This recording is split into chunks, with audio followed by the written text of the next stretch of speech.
Go ahead. Hello. Sorry. I have to introduce myself. I'm Erin Sullivan, and I'm an astrologer, and I almost love doing my talks for EA Zoom. It's what I consider to be sort of my, just my gift. I love doing it. And so what we're doing today is I'm going to teach more about like composite horoscopes.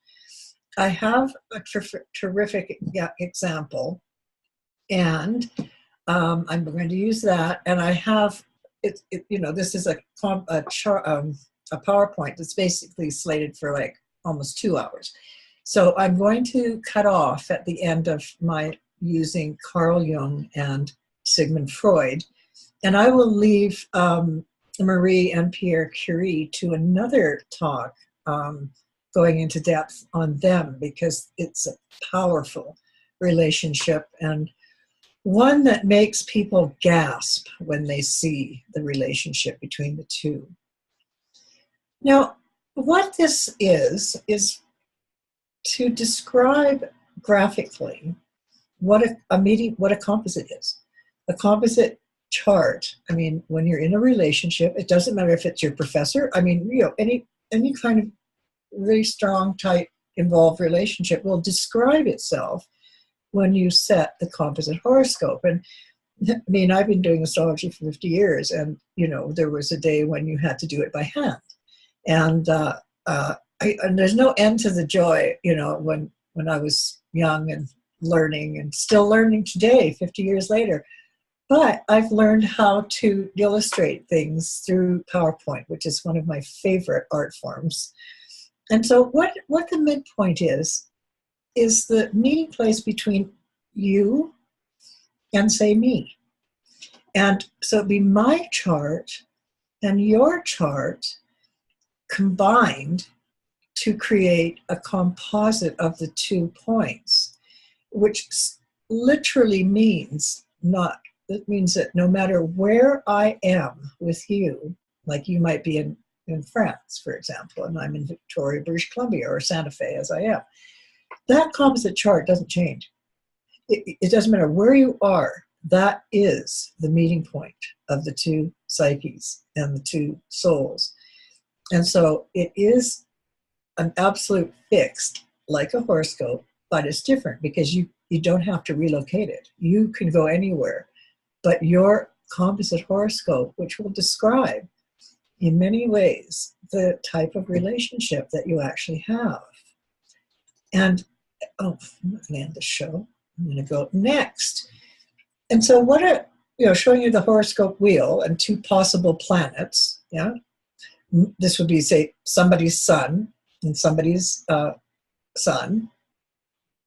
And when you make a composite, it falls right in between. Okay, so that's the actual literal midpoint between the 2 planets that create the composite chart. I keep wanting to end the show. I must be having some kind of weird breakdown. Oh, and here's even a better little example that shows you, now that I've shown you the sort of the basics, you see where I've illustrated here is that there's you and me and us. Let's say that you've got your sun and your friend or your composite person's sun is 45 degrees apart. Yeah, the meeting point would be, if it was a square, let's say you had a square of the suns, your sun was square to your friend's sun, the partner, then the meeting place between your sun and your partner or your friend's or your teacher's sun will fall between. So it will be literally from a square, it goes into a 45-degree angle. If, for example, you have planets that fall in a triangulation, then that would mark, obviously, a grand trine. This is what's so interesting, is that you have a grand trine, they have a grand trine, and it could turn out that there's actually a grand trine between the 2 of you. And so we think in terms of the closest orb between any relationship of the planets. These days, it's very simple because you just simply set a composite chart. And the composite chart is not, it's the one that I like to use.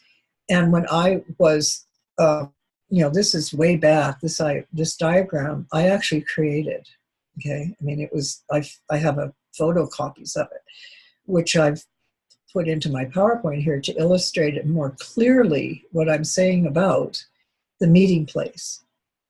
So if you put each degree, and what this is, I created, as I said, I made this, I had it, I photocopied it and then I cut it and pasted it and made it into a place where my son, which is not my son, and somebody else's son, I put all the planets down one side and all the other person's planet down the other side.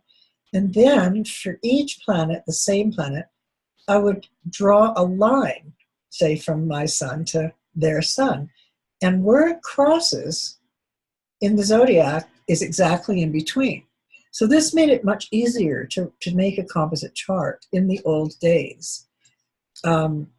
So that's what I'm saying is if you've got a 0 Taurus sun and your friend has a 0 Libra sun, then you're going to have a 15 degree of Cancer Capricorn axis, but it would be, if it's even 1 or 2 minutes closer, you would decide whether it's Cancer or Capricorn. The computer program would decide if it is, but this is the meeting place at 15 degrees of the sun, and Libra is Cancer because it is the closest. If it were not the closest point, it would meet here in Capricorn, okay? Is that a clear diagram? I mean, yes, very clear. it was so easy, to do after I was like going mad trying to, calculate composite charts. And in those days, we didn't have such a thing. And so that's what I did. And in order to be able to, find this midpoint between the two people, what this involves is it's as if there's you and your friend or partner, and then there's a third entity. And so the composite horoscope is the relationship. That's why I say you, me, and us. So there's me and my other, and then there's what our relationship is. And what the relationship is actually literally a third entity that has demands and requirements. It can be both a safe container. It can also at times be a threatening container. Maybe the composite horoscope is getting some transits that are really hard.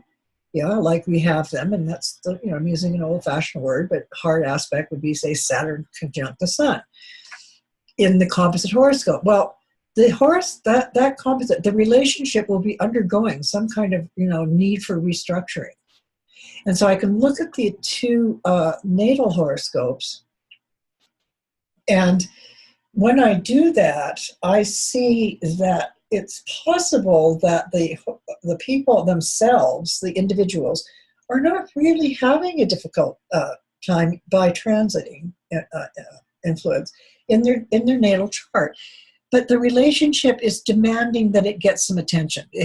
Maybe they've not been, really working on that. Not that you should be slaving away over a relationship. That's not a good sign. However, there are times in really long-term relationships where it goes through real testing periods. There are also times when the relationship is like a safe container. It's not, it's a place where one of the people in the relationship might be, in fact, undergoing an extremely difficult time, either a family death or a job loss or something practical. We go through them. As astrologers, you should be able to, at some point in your studies, be able to actually identify the person's issue and problem and who is having the problem. So you do her chart, and I'm going to say two. Let's say it's sisters, two sisters, both of their charts. You look at them, and then you look at their composite. What there's a relationship between these two sisters. Well, what if one of their parents has just died? So they would both register this in a different way, because we never ever feel anything at all the same as another, which is where a lot of problems arise in relationships, is that we expect often and unconsciously, but at the same time, we request it from others that they really understand us, and they might not. And it doesn't mean that it's a bad relationship. It just means that it needs some attention and some clarification. And the composite chart will show you how you can do that. So that let's say the people are going through a difficult time, and they don't understand each other. I mean, I have consultations with couples, and and mostly they're really interested in, how do we get on? And I say, well, you get on, differently with each other, but the composite chart will show you what your relationship wants from you. And so that's where it gets really interesting. And actually, I will say, does anybody have a question? I mean, I'm going to be really spontaneous with this. So if you got it so far, we'll move ahead, because I want to get into Freud and Jung. What a pair. And no questions. Fine. So you get it. All right. The boys club. You realize, of course, that psychology actually began, and you'll see some slides I've got. But these are all a part of the sort of psychology movement that was going on in the 1800s when Freud and Jung were hanging out, and when they were doing their work together, and their families were united. Jung and Freud, their families met and connected. They were very, very close friends. And I don't know who these other fellows are, but they're just you just have to laugh really when you think of. I mean, when I saw this, I went, of course, it's perfect. Yeah, this is the boys' club. And of course, that was the source of all intellectual rigor, was actually very male orientated. I mean, when we get into, maybe on the next time I do composites, I'll do Marie Curie and Pierre Curie, because their relationship was alchemical. In fact, I was just telling Linda before we were on screen that I did a composite chart with the Curies for an ESAR conference at a plenary lecture to the whole load after dinner. Or before, I think it's before or after, but it doesn't matter. I did it, and Rob Hand is just hilarious, and he's been a friend for the beginning of time, as many of us elders are. He said, when I showed the picture of Marie and Pierre, of their chart, and their composite, he gasped aloud. He went, wow, that is amazing. And then, because it is, and you'll see it when I do it next. I'll do that for my next talk for you guys. And then he said, well, your PowerPoints are really terrific. And I said, well, thank you. All right, now here is the Theater Dionysus. Now, this is where people would go with something they drank, and I'm sure it wasn't just alcohol. It had to have been hallucinogenic. There's a lot of thought about the drinking parties that would take place with Socrates and his cronies.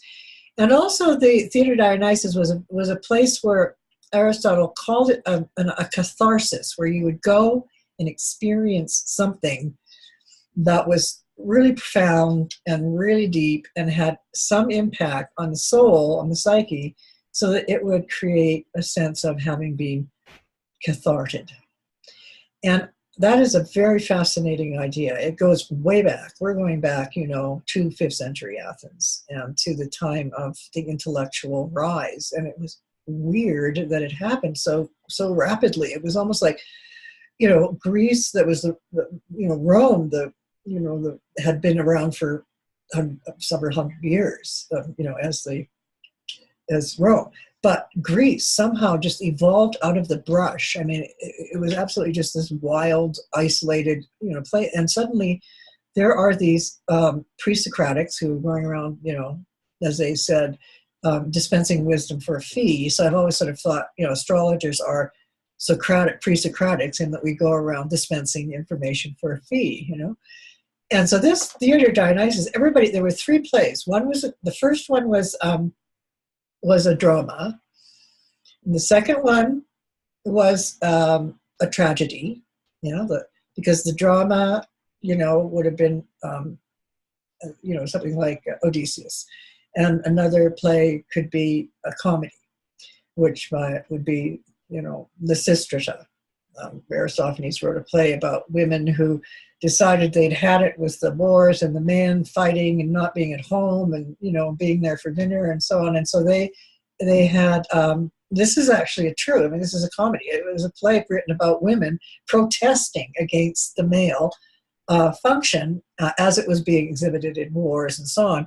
And it has and that would be the comedy, and that comedy would relieve them from the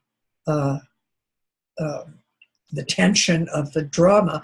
But then there was a third play, and it was a play that was called and by this time everybody is completely, absolutely drunk, stoned, completely mad. This whole thing would be full of crazy people, and the cathartic play is one where really dreadful things take place, but they're called satire plays because they're extremely rude, highly sexual, and they have these men on stage, because all the actors, of course, were male and had to act out female parts, for example. But they're all prancing around on the stage with these like great huge leather phalloi and so on. By this time, people are roaring drunk and completely mad.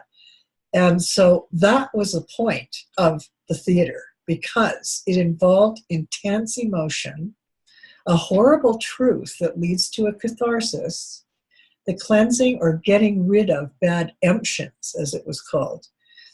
In other words, just bad emotional stuff. And then the tragic flaw, which would be the tragedy, is called hamartia. And I write about this in my book on Saturn, because hamartia is a word in Greek that comes out of the original Bible that was written in Greek, our Western Bible, Christian Bible. And hamartia has been translated in the current Bible, the King James Version, for example, as sin. So, sin is really the tragic flaw that all heroes have where they blow it somewhere along the line. And so hamartia is a much more complicated situation where you make a real, the hero makes an error in judgment or a critical mistake that then, blows the whole situation apart. And to see that word and to realize that it actually was literally translated over from just an error in judgment into sin is very strange. Now there's hubris. Okay, well, we know hubris now because we're seeing it all the time. Hubris is excessive pride, but what comes of excessive pride is really interesting. And this is a very functional male situation in our world today. And this is not all about men. I mean, I like men. I'm not, it's not that. It's that the masculine function has become very, very distorted in the upper echelons of the financial world and the political world. And it's always been that way, actually, really. When I look back to the Trojan War and so on, it's always been the same.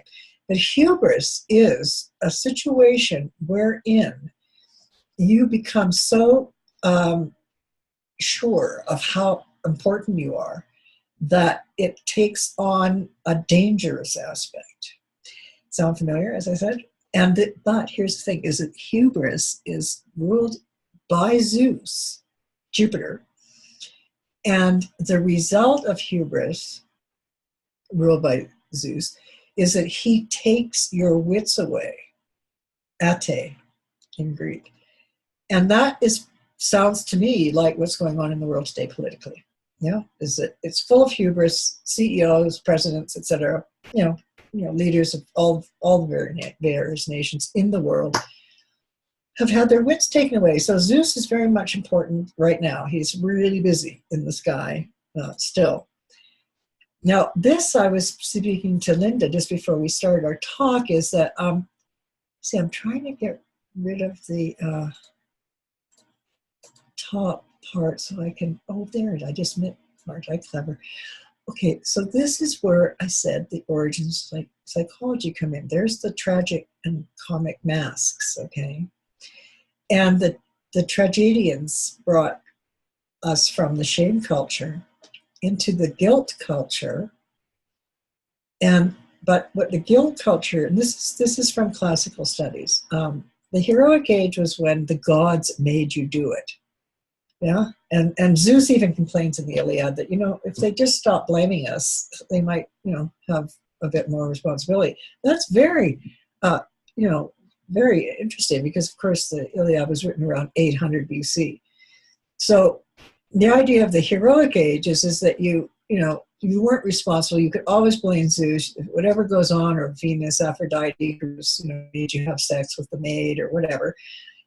Or then we moved into, during this period of time of the plays, okay, of the Theater Dionysus, which became the guilt culture. Now, what that really means to me is that you become, it was the interest, I've written it here, we became aware of our responsibility, that we could no longer blame the gods, okay? We had personal consciousness. And that was when Socrates and Aristotle brought it further to bring in a whole new language about the mind and the body and the soul.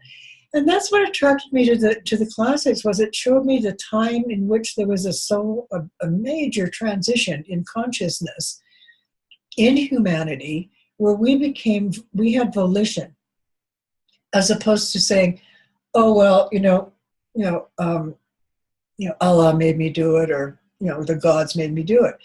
And this, I really love this. This guy here, Jack Fertig, a lot of you may not know who he is, but he is a crackerjack astrologer, but he was also a radical homosexual.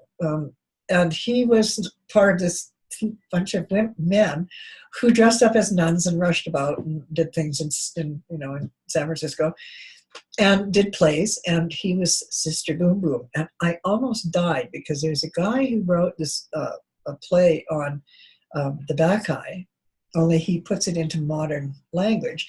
And Jack Fertig was in the play, and I didn't realize that until he had actually, he passed away already, when I realized that Sister Boom Boom, aka Jack Fertig, the astrologer, was part of this historic activity in this play. And so, see, we've got to find out a way of, oh yes, I can just shift you guys around. Now you're on the side, Peggy and various people. Okay, now, the shadow is a very important part of our makeup. And the shadow was not really talked about in Freud's work, although he did acknowledge a dark side to the psyche. I mean, very much so, obviously. But their relationship, Freud and Jung, who was younger, and I guess it's somehow the time that we were born in. We may have like relationships with people that are very deep, and that they become so intimate and so interlocked that one or both of them lose their identity, or actually flip into their opposite. In other words, the positive side. There's always the underbelly. There's always the shadow. I mean, this picture here of my granddaughter after school with her backpack, and I don't know what on earth she's carrying. She's an artist in Portland now, and in her bag, and there she is. And I took this picture against the wall of the school, and I just thought, okay, this is the shadow of my granddaughter. This is her dark side. And she liked it, and I'm using it too. So it's with permission. And Jung also was very aware of the shadow, and he paid more attention to it as an operative force in the way we behave in our lives as we are today. And that it will often arise in moments of extreme anger or fear. Yeah? It's usually associated, the shadow, with anger or fear. This is not necessarily associated with moments of joy or ecstasy. And so this shadow function, which is we'll often meet it in ourselves, we will meet it in others. And, and when we see it, we're frightened because, it is, we don't know what it is. But what we do know is that it's relative to our sun, because the brighter the sun, literally in the sky, the sharper and clearer the shadow. And also because it's a reflection, it is not actually tangible, okay? So it has a behavior. And, I think we all have looked at enough psychological material and thought enough and looked at astrology and the charts and so on. And sometimes people like to name the shadow as the planet Saturn, or even Pluto as the underworld shadow. The dark side of love, for example, can be very Plutonian because of the myth of Persephone and her falling in love with him and descending into the underworld. And their composite horoscope was really interesting, because I actually don't believe that she was the male classical story of Persephone's descent has her having been raped and stolen. Now, yes, there was a problem that went on where it was decided between the big brothers, Neptune and Poseidon and Zeus and Hades, who would rule what part of the world. Okay, so the upper air became, and the sky became Zeus, and the oceans and the various aspects of Earth's behavior went to Poseidon. And then, poor old Hades got signed to the underworld, and that's what he was doing, hanging out down there, and he must have got very lonely. So they made a deal, the brothers. And Demeter was completely freaking out, who was Persephone's mother. It's sort of like a modern version of this would be that there was a 15-year-old or a 16-year-old girl going out on her first date, and she's all dressed up, and her mother's waiting, and they and up to the front of the house roars a incredible, humongous Harley Davidson with a guy on it, all in black leather with a black sort of Darth Vader headdress protection. And it's like, and she's going, oh my God. And so anyway, so the little girl goes rushing out and throws herself at this very sexy kind of image. And I think that's partly what happened with Persephone, is that she was deeply attracted to the mysteries. And in fact, what her mother did in shadow work, Demeter, she created what's called the Eleusinian mysteries, which nobody, and classicists are really anal. They look everywhere. And nobody knows what the Eleusinian mysteries are. We just know that they existed. There's a name, but that's it. So we don't know what went on ever. And we know what went on with, the Bacchanal, where I showed you the picture of Jack Fertig. The Bacchanalia actually had to do with a bunch of women who would drink all this wonderful stuff and go out and start, being crazy. And they did something called homophagia. They ate animals alive, and it was just really, really intense. And so I kind of think that there was a relationship that was going on there with Persephone and Hades that was fated. Because Hades and Pluto is associated with fate. And in astrology, I mean, we do, we see, well, you can't do much about that. You're going to have to grow and learn from it. And so the function of the shadow is to come up and grab the sunshine and take it. And this is where I think we get into the psychology of Jung and, oops, sorry, let's go back. Please don't whirl. Oh my goodness, it's doing it. Okay, well, we'll just have to sit for a sec. There we go. Jung made this pretty good diagram, I think. Although Freud is earlier. Now let's go with Freud. Freud had a good structure, as I say, but it was also male-dominated, penile domination. His greatest theory was the etiology of all neurosis lay in the womb. So women, there you are. If it wasn't for us, we would have complete and perfect health, mental health. And so he never treated women, Freud himself. His partner, Fleiss, did, but there's a lot going on there.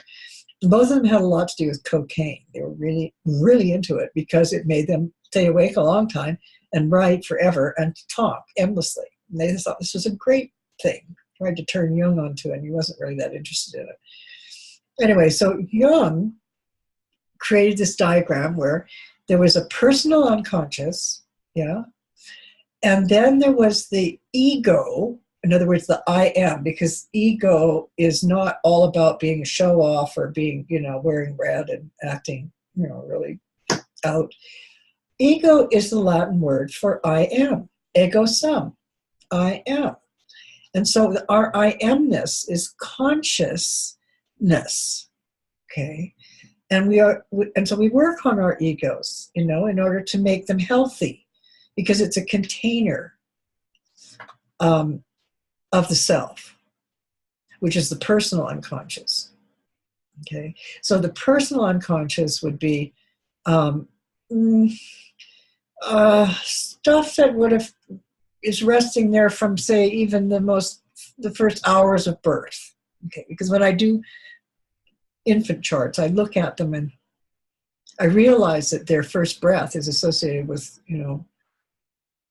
what their life is going to be. And so our ego is evolved, but it also gets shaped by our relationships with others, like the parents and so on. The personal self remains essentially in the core of the deep self, unconscious, okay? When I say to somebody, your self is trying to tell you that you really need to make a big change in your life, I mean uppercase S-E-L-F, not just self, yeah? Because it's the part of the psyche, according to Jung, that contains everything, including the shadow, the collective unconscious, which is what we're picking up a lot of these days. I mean, I don't know about you, but I mean, people I talk to, whether it's bank clerk or everyone is exhausted. And it's as if our collective unconscious is picking up the shadow of the human condition.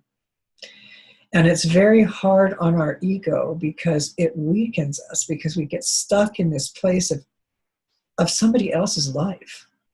And that's really negative.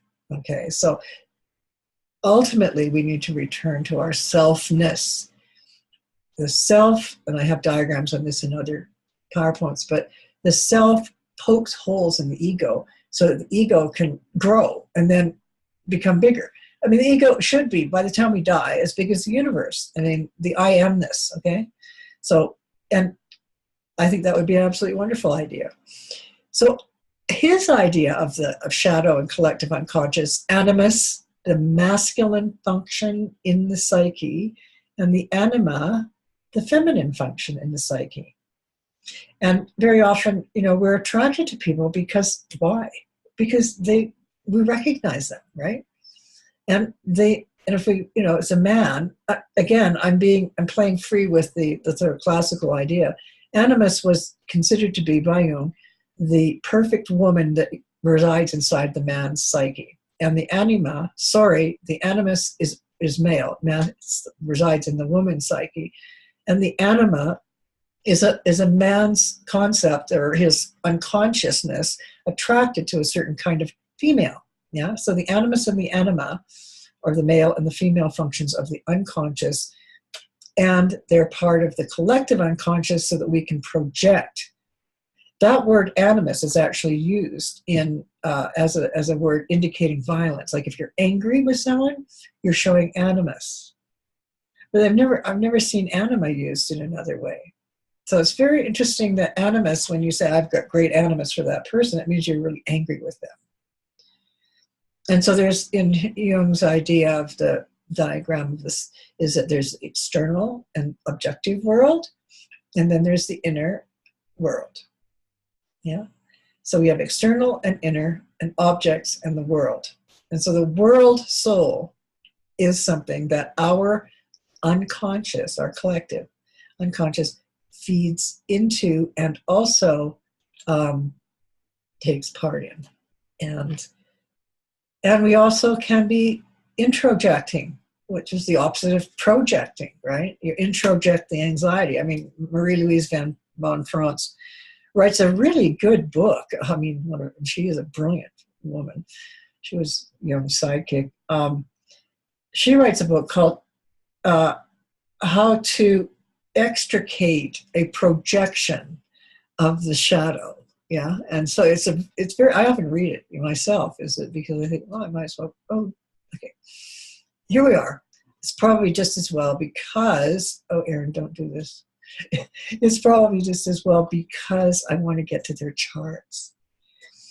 And a Jungian quote there. It's whirling. A Jungian quote was something that I think is absolutely amazing, and it actually came, because I go to sort of.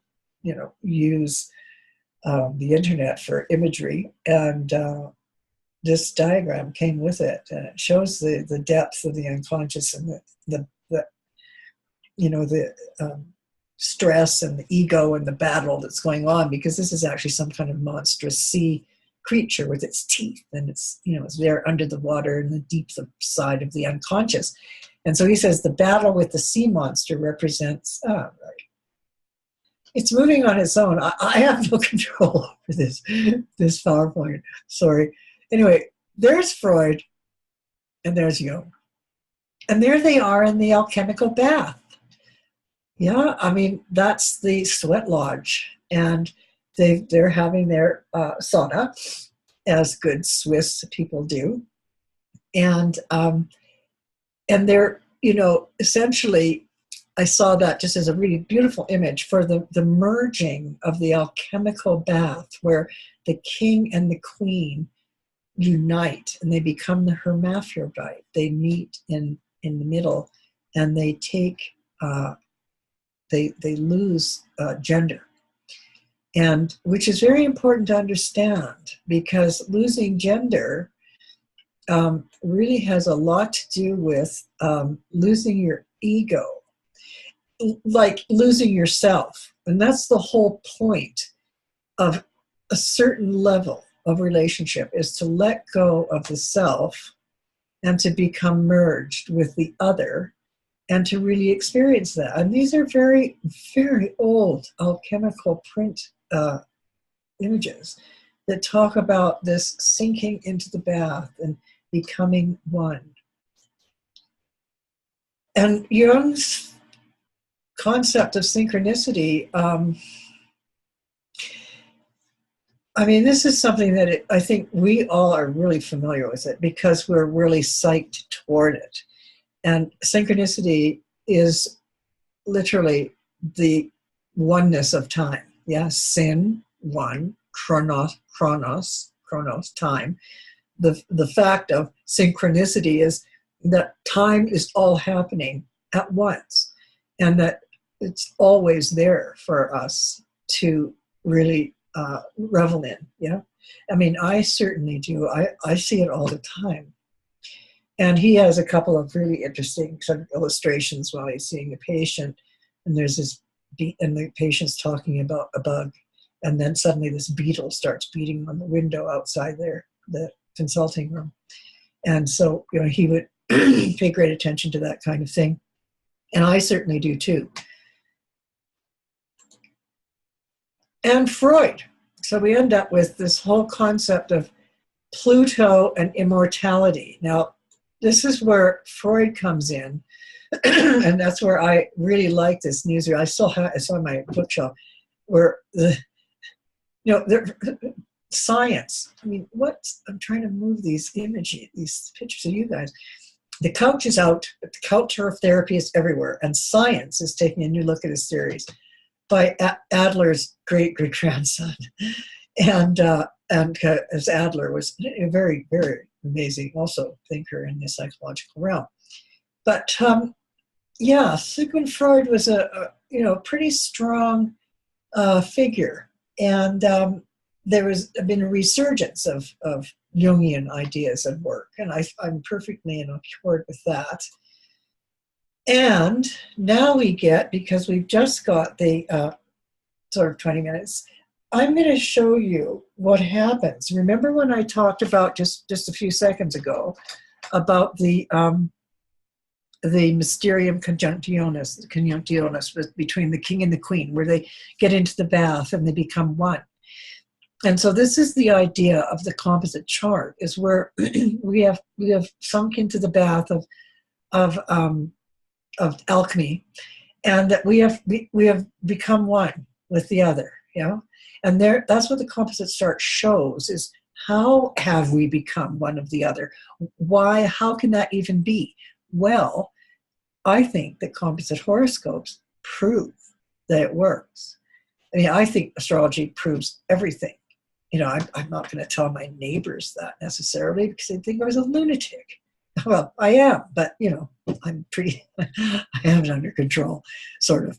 And so we have these two fellas born, and Jung was born like 21 years after, which is a Saturn square, So they both have, let's just look at their natal charts for a minute here. If I can just diminish this. How do I do that? Diminish these side things that I can't see. Right. Okay, so here we have Freud and we have Jung. Very different men, very different, slightly different generation, kind of it could be a grandfather figure. Certainly Jung adored Freud. They met, they got on like mad. They lived, these are the days when it took 6 months to make a plan to meet up. But the horoscopes are very interesting. Both of them, first of all, have, I got to get rid of this one as well. Okay, optimize to state, no, hide video panel, right. No, it's not doing it. Okay, all right, so we know when he was born. I can see the whole thing now. All right, so here's Freud, here's Jung, and here are they, both. But what I'm going to show you here that's really important is the similarities. I wonder if you see now, I did lose a slide. Okay, here's Jung and Freud, and notice that I've illustrated to expand that they both have singleton Mars, except I forgot to delete that,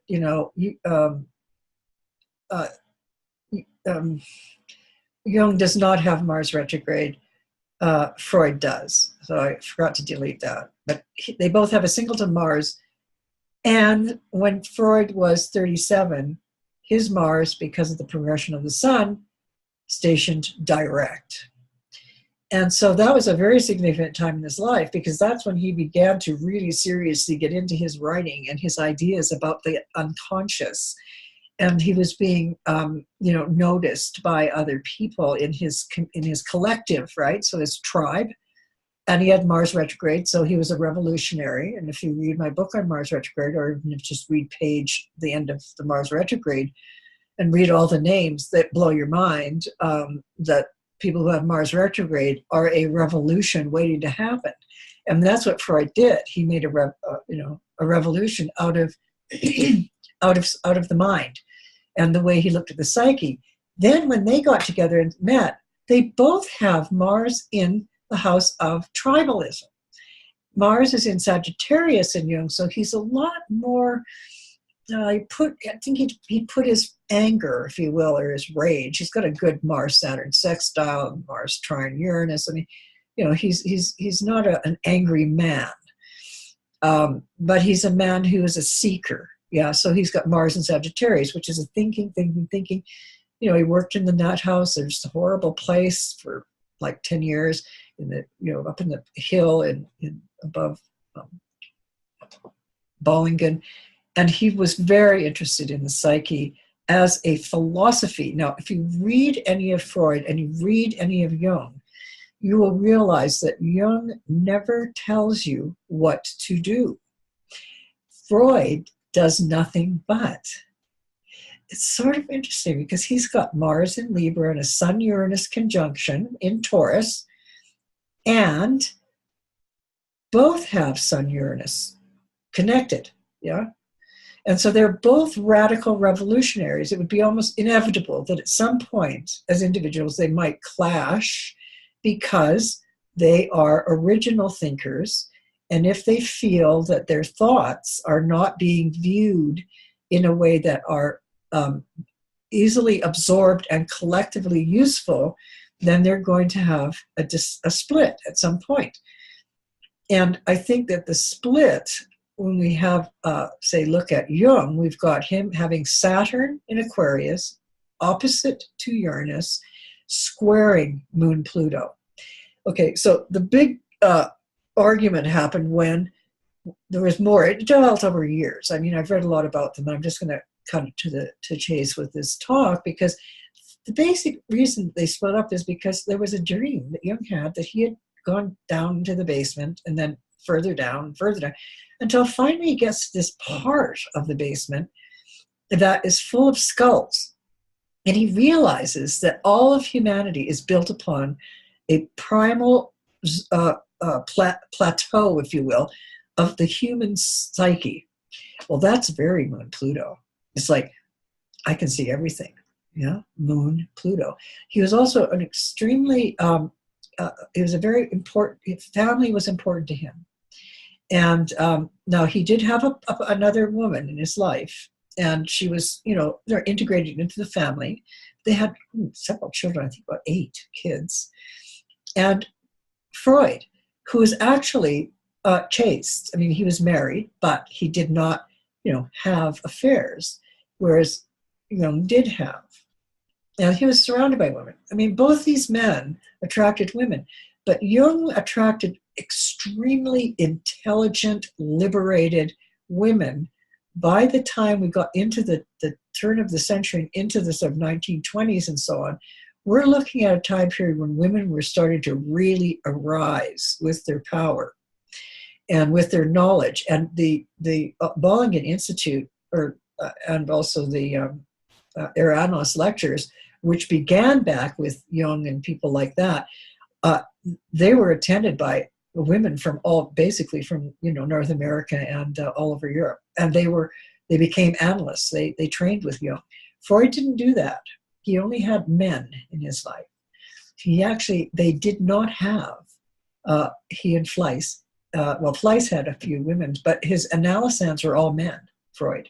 So he's very much into the male archetype, And when he was 37, Mars went direct, and I only just did this morning out of, suddenly I went, oh my God, I should know when it went direct. So I had to run through my computer program and figure it out, because I don't have a fetish that goes back this far in their ages. So I calculated it from using my software program, that when he was 37, that his Mars actually stationed direct. So he was born pretty much with Mars coming to its station period, because Mars is, takes a long time for it to stop and then go retrograde. So he's a revolution waiting to act, and he did it. And with Saturn retrograde, we have Jung, who's pretty conservative, but much more open in his mind. Whereas Freud got locked into, this may well have been the drug connection, I don't know, but he lost favor with the psychiatrist's affiliation for his theories on the sexuality and the origin of psychosis being in the womb, which is really weird. I mean, he's got his moon in Gemini. It's, not in it's squared Neptune, which sort of tells me that he's got some kind of strange fantasy going on about women. But he was a very good family man, and he, had a decent relationship with his wife. And so, but, they almost killed one of the patients. They left town, like they figured that this is really interesting when you think in terms of the drug, the use of cocaine, is that the theories between Fleiss and Freud had to do with that all neurosis, began in the womb, hysteria. So so that men were never neurotic because they don't have wombs, right? So hysteria. But they also felt that it wasn't just the womb, but it also was, the genitalia and the nose for some reason. And I thought, that's really weird because cocaine has one of its known side effects is to lose your capacity for sexual activity. I mean, to lose it literally. And you put it up your nose. And so I thought, it's not it was a popular drug in the 80s, and it goes back, but these guys were experimenting. They were drug addicts. They didn't know they were drug addicts, but Freud became a drug addict. When we look at their composite horoscope, let me just go ahead one step and another step, and then I'm going to go back. Okay, the composite horoscope shows that the relationship has Sagittarius rising, and that Jung's Mars is exactly conjunct the ascendant. So it does suggest that there was something about Freud's Mars conjoins the ascendant of the composite horoscope. It's a silly thing, I gotta move it. Conjoins, don't know how to do this. Okay, it's blocking that. Okay, so we got Freud, Mars, drive, desire, passion, energy, ambition, goals, the ability to act out, and it's in his 11th house. Naturally, and this is again another lesson on composites, if a chart has the same aspect in the other person chart as well, the composite chart is going to have the same one, right? So what we end up here with, Freud having Mars in the 11th and Jung having Mars in the 11th is that the composite chart has Mars in the 11th, and they had the big separation and a big split, and it was very painful. Yeah, it was a great loss. It was like losing your lover, somebody who was your partner. And the composite chart also shows that Mars is opposite to Pluto. Yeah, exactly. And that in itself shows that the relationship would have an ending, a death. Yeah, Mars out of groups and organizations because he was, Freud was kicked out and Jung became very, very popular. Not like Freud, but he became popular because he was really, really intelligent, and he had, worked hard and arrived to a place where he was really accepted by the collective, and people were coming from America all over the place to go into analysis with Jung by the time he had reached his midlife and older. Also, we have the Moon Pluto conjunction in Jung, and the Moon and the Sun Pluto conjunction in Freud suggests to me, Moon Pluto and Sun Pluto Uranus suggests to me that they had formed a kind of alchemical agreement that at some point they would split, but they would take with them the information that the other had given them. Their composite chart has, like both of their charts, have the inner planets in a collection on the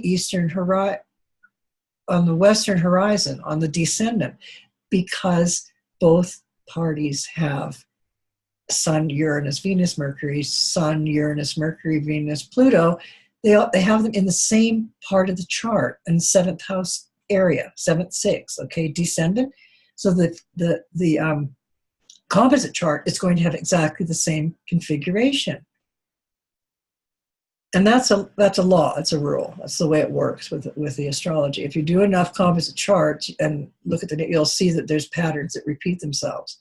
So it seemed that the relationship was like a marriage, and it was enmeshed, that they were deeply emotively connected by the nodal axis, which at 21 years is close to opposition because every 19 years the nodes return to their natal position. Both of them have the north node in Aries, south node in Libra. And so we will end up with the composite chart having the north node in Aries and the south node in Libra. Yeah. So that shows you that if there's anything repeated in each chart, it will show up in the composite. So that means that those parts are most important. So their cosmic connection is absolutely profound, and they were both devastated by the loss of their relationship and friendship. Does anybody have any comments or things they want to say about this?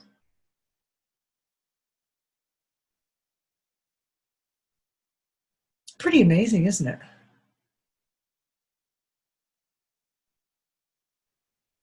I mean, it's very mythological when you think in terms of like the Saturn function, you know, on the nodal axis of the composite chart is that essentially, you know, we've got this, you know, sort of familial, fraternal, collegial ideal, and then when Saturn eats his son, you know, devours his son, which is his Kronos eats his son Zeus, we end up seeing some kind of relationship in this composite chart that shows that their dependency on each other was quite profound.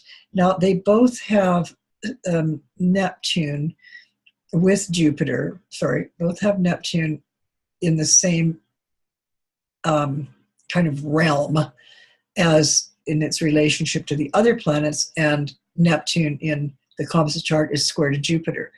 Neptune is conjunct Jupiter in Freud's chart, and Neptune is, you know, in the opposing zone to Jupiter. And so they come together, as I showed you in the very beginning, to form a square, because one of them is in a conjunction, Neptune, Jupiter, and the other is in an opposition, which means that the meeting place between those aspects form a square. So they split for ideological and spiritual reasons, but they also split because of power struggles. By and large, ambition. But, you know, Freud by this time had pretty much, you know, lost favor, and he had a terrible breakdown. Jung suffered terribly from depression. And it was one of the things that he spent a lot of time in bed writing. And he writes to his colleagues, you see, and tells them, I'm in bed, I can't get out, and for weeks and weeks at a time. And Freud never suffered from any of that kind of psychological. He suffered from our agitation and arrested development. And I think that has to do with the composite chart needing to be freed and liberated. Because what we have here is Jung's Mars right on the ascendant, and it means that Jung was the one that did the breaking away, even though it was Freud who actively terminated it verbally, you know, in a letter. Erin, I have a question for you about the Mars-Pluto opposition. Yes? Where? In the composite. Yes, okay. So in any kind of Mars-Pluto contact in a composite, you would say that that would be the death of something? I mean, no, I wouldn't. No. I shouldn't maybe have used that word, because I don't see Pluto as being death. I do see it as being powerful, overpowering, the most powerful thing. So are you, concerned that any Pluto contact in the chart might mean that the relationship will die? Yeah, specifically Mars-Pluto. I thought you were speaking to Mars being a separation from the relationship, yes, in death or something. So I was just, I guess. Oh, yeah.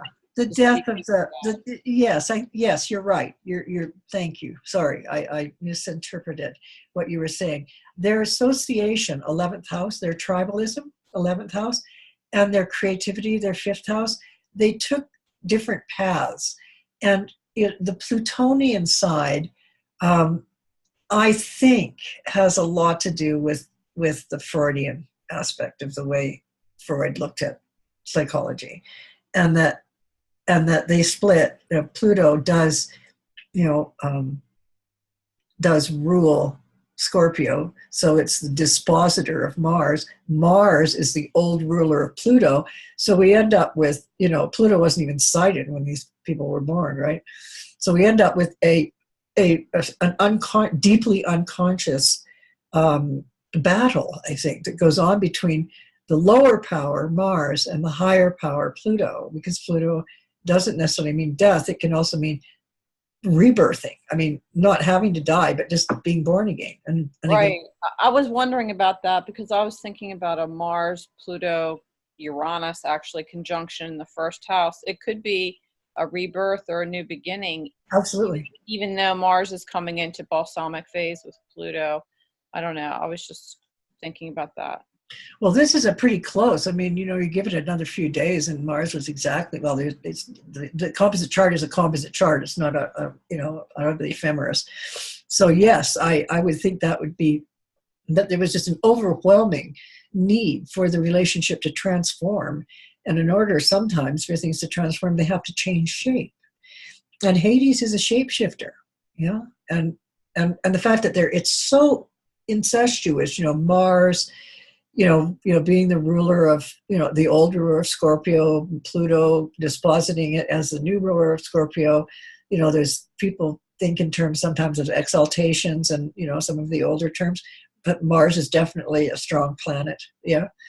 But I and the square of Jupiter to Neptune, that their ideals and their vision, their philosophies were at odds with each other at some point. Now, I wouldn't know when. I mean, if I were speaking to them, I would say, you have to watch out that you don't let yourselves get carried away with your, belief systems and your philosophies, and let it, in your spiritual lives, don't let it interfere with the friendship, which would be very difficult with the Mars opposite Pluto. Very difficult, because they're very stubborn people. Thanks. And you can see that they loved each other. Look at this: Moon, Venus, Mercury, Sun, all in this, seventh house. There was a great, great love there between the two, and it produced tremendous amounts of work between the two of them. So psychology, today, as we use it, and as astrologers use it, we can use it in a very transcendental way. And I think these men really contributed a lot together. There's another question. Yes. I'm going to read it. Peggy wrote, since they have the same nodes, could they have been together in a previous lifetime and came together again to follow similar paths in this life? Well, that would be what is written. I mean, yeah, that's because the nodal axis, I always see the nodes are where they're the intersection of the Earth's orbit around the sun and the moon's orbit around the Earth. So what you end up with is an area where you can slip in between the sort of sun and the moon and the Earth. And so I that's my sort of rationalization, that it is an incarnational indicator, the south and north node, not evolutionary astrology, according to Jeff, the one who began this. Way of thinking is Power of Pluto. I edited that book. I can't believe it. It was so amazing. We were so young. Anyway, the evolutionary concept of incarnating, you have to come in through the mother's body, moon, onto the planet Earth, which is the moon going around the Earth, through the nodal axis, which is constantly moving, and we're constantly people are slipping in through that axis. That's how I would look at the incarnation. And I think that Jung's incarnational points, with his axis on the 8th and the 2nd, really has a lot to do with his own certain, that he is very tied into his self-worth, and that his self-worth is very much applies to where Freud had his nodal axis, because it was just a matter of a couple of years before, after it returned, its full cycle of 19 years. And so I think that they both, with Freud, he had his north node, south node axis, 6 and 10. So his ideas of the unconscious, he was the first person to talk about it in that way.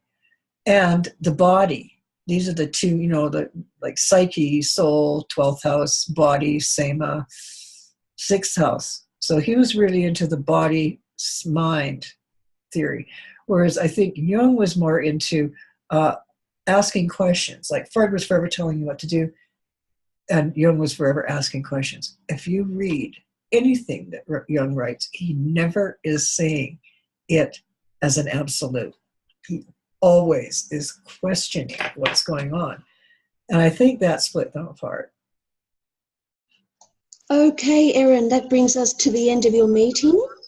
Thank you so much. So interesting, so incredible. And let's get some comments from the audience on how they felt about this meeting. Please unmute and let us know. Oh, yeah, thanks. That's great. Oh, look, Yeah. there you are. This was absolutely fantastic. Thank you. Thanks. Thanks, Erin. Love to hear you talking. Absolutely fascinating, Erin. No surprise. Thank you. Really amazing. I'm really surprised to see that they both had the North Node in Aries and the Mars as a singleton planet, and also like the aspects in with the Mars is, yeah, I'm very surprised to see this whole thing. Thank you so much for this meeting. Well, thank you. It's really enlightening, this one particular one. When we see Marie Curie and Pierre, you'll be equally astounded. And we'll do that next time. Good. Thank you, Erin. You're very welcome. Thank you, Ari.